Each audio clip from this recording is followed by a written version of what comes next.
Why did the homeowner cross the road? To get a better look at the house for sale while he waits for another month for the price to drop. If you're trying to understand the Vancouver real estate market right now, you're not alone.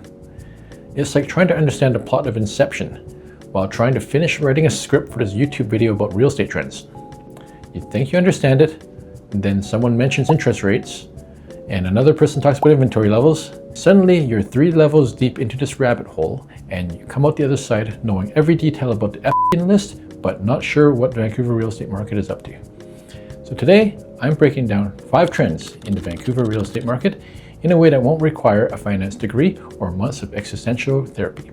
Are you ready? Let's go. Hi, my name is Simon Liu, and I am your friend in real estate here in beautiful Vancouver, British Columbia. The goal of this channel is to be your most trusted and reliable source of information about real estate in and around Vancouver. We aim to provide you with the most up-to-date, most interesting, and relevant information that you need to know about for your next move. If you are thinking about making a move to Vancouver and its surrounding areas, my team and I would love the opportunity to be interviewed to be your realtor. We have helped close to 1,000 families happily move up, down, and around over the last 19 years. I invite you to send me an email to info@happyhomesvancouver.com or a text message to 778-688-6838. Let us help you find your happy home. We're 3 months into 2026 and lots have happened so far. The Olympics distracted us for 2 weeks, gas prices have gotten a bit high around here, and the Canucks still suck. But what's happening in Vancouver real estate right now? Well, depending on who you ask, it could be crashing or booming, or it's a great time to buy, which realtors have been saying since 2007, myself included. It's always a good time to buy, just never a good time to sell. So let's cut through the noise, and yes, I will roast myself and my professional along the way. Let's start with trend number 1, the situationship market. We all know that we are no longer in a full-on seller's market. However, we are definitely not in a full-on buyer's market either. I asked Gemini to help me come up with a word for this.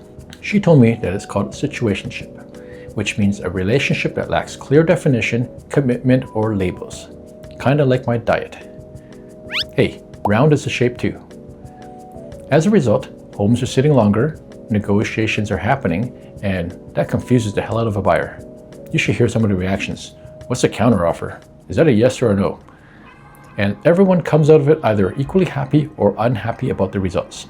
What this means is that those who can communicate clear boundaries and end this situationship and come out of it with a clear definition, commitment, and a label that says sold. So be bold, have that conversation, and take control by ending the cycle. And also, buy that home you have your eyes on. If you think that was confusing, wait until you hear what the mention of interest rates due to rational adults. Trend number 2, interest rates equals mood swings. I'm afraid to talk about this next trend because it's known to change moods in a room. But for the sake of being transparent, let's just do it. Picture a light switch that powers your beautiful CB2 light fixture that features 128 faux crystal accents suspended 16 feet high in your spiral staircase that will eventually dull because of the thick layer of dust collected, and it's impossible to climb up there to clean it. So you just leave it for the next owner to deal with whenever you decide to sell. Anyway, that light switch can turn the light on or off. The mere mention of interest rates will cause a similar effect. Buyer sentiment will turn on or off. So when rates go up, suddenly the sky is falling and buyers disappear and they make claims that they know where the bottom is and that's when they're going to buy. Rates hold, these same buyers cautiously come back and they start looking, and occasionally they make a half-hearted effort to try and buy a home. When there are rumors of rates dropping, it's Black Friday at Walmart. Everybody wants that 40-inch TV that's marked down 75% off, and they're willing to fight to the death to have it. It's like the entire city is waiting for permission to make a decision. What it means is you can't time the market, and letting the interest rates affect your home buying and selling plan is just as unpredictable. So if you're currently renting and have plans to buy, you shouldn't even pay attention to what the rates are doing. Anything is better than having all your money given away with no chance to recuperate even a fraction of it. Trend number 3, the market confusion. Ever wonder what it's like to be a realtor and everyone knows that you're a realtor? Probably not. Why would you? I know some of us behave like we're celebrities, but who's really thinking about a day in the life of a realtor? Anyway, since there might be someone out there who wonders what it's like, let me share with you one of the most common small talk conversations I have on a daily basis. Picture me sitting on a bench in an ice rink between shifts in a pickup hockey game against grown men who still think they're being scouted by an NHL team. Or more commonly, after a church service, just standing around. Anywhere that a person expects to relax, really. I would be asked this almost every time I'm around people and they can get me alone. How's the market? And since I wasn't taught to be confrontational at every little thing, I usually answer with a polite smile and tell them that the market is good, it's steady. People are still buying and selling. But what I really want to say is, how much time do you have? Because when you talk about the market, it's actually multiple segments in real estate. And detached homes are doing their thing, always taking a bit longer to get ready. But once it's ready to go, they start washing dishes and now you're late. Because this segment is taking longer to sell, but they are starting to sell. Condos are competing like Katniss Everdeen in the Hunger Games. No, you know what? It's more like Caesar Flickerman, hyping up the DIY rentals from 15 years ago done by a previous owner. Inventory is still high, sellers are just beating each other up trying to get their home sold first. Townhomes continue to be that middle child that is good at everything they do and peacefully does what a stable child should be doing while going unnoticed. This segment has historically been the most consistent and stable. It is good for both upsizers and downsizers, so there's always a market for it. So when someone says the market is down, and because you first wondered what it's like to be a realtor, you now know to follow up with, which one? Please be specific. So what this means is, it's no longer a one-size-fits-all real estate plans. Your strategy depends heavily on what you are buying or selling. Because right now, everything is moving at different speeds. This next trend will do your college professors proud. This is where open houses feel more like a deep dive for your PhD thesis, complete with spreadsheets, data sets, and scrutiny over every detail. Trend number 4, Inspector Gadget is back, and he's disguised as a home buyer.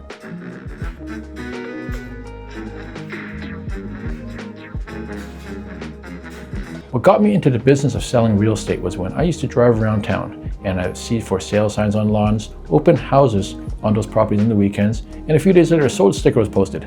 I thought, wow, all I need to do is pop a sign on the lawn, sign me up. And somehow, 19 years later, I'm still doing it. But instantly I found out it wasn't that easy. I failed my way to success. It took a lot of sweat, sleepless nights, and hard work to keep doing it because the longer I did this for, the better technology has become and the more I've had to try and keep up with home buyers and sellers because they are more knowledgeable now than ever before. Gone are the days I like the vibes, so let's offer $200,000 more. Instead, people are now saying, why is this home on the market for 18 days? What kind of projects come up in the building or the area for the next 5 to 10 years? Are the sellers emotionally stable? Buyers today are more cautious. They are highly analytical and extremely strategic.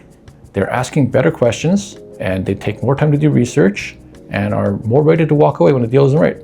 So what this means is, in this market, pricing your home wrong is no longer an option. There is no more let's just try for a few weeks. It's more of a, we might not get a second chance situation. So what happens when a picky buyer meets a tired seller?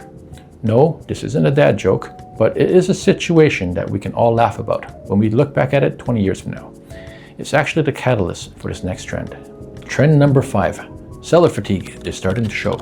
After the seasonal drop in inventory, we're seeing the usual seasonal increase in the spring market, except this year it's more than usual, but less than last year.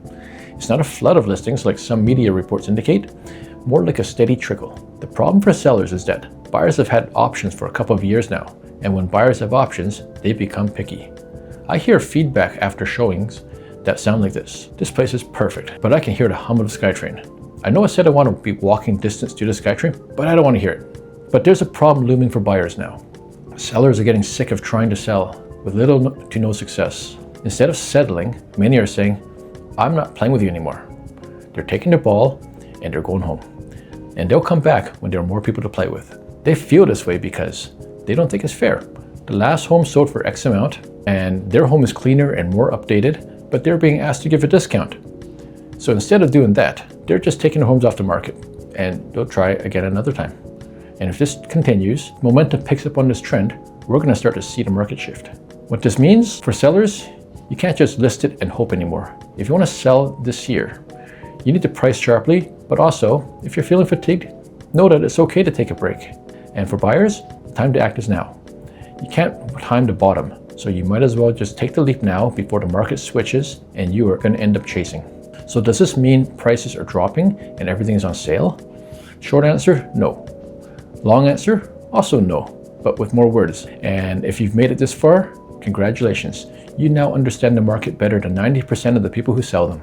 So what's really happening in Vancouver right now? Despite the narrative that many people are pushing, the market isn't crashing. However, it isn't booming either. It's kind of like watching paint dry. Buyers are cautious, sellers are adjusting their expectations, and everyone is pretending that they predicted this all along.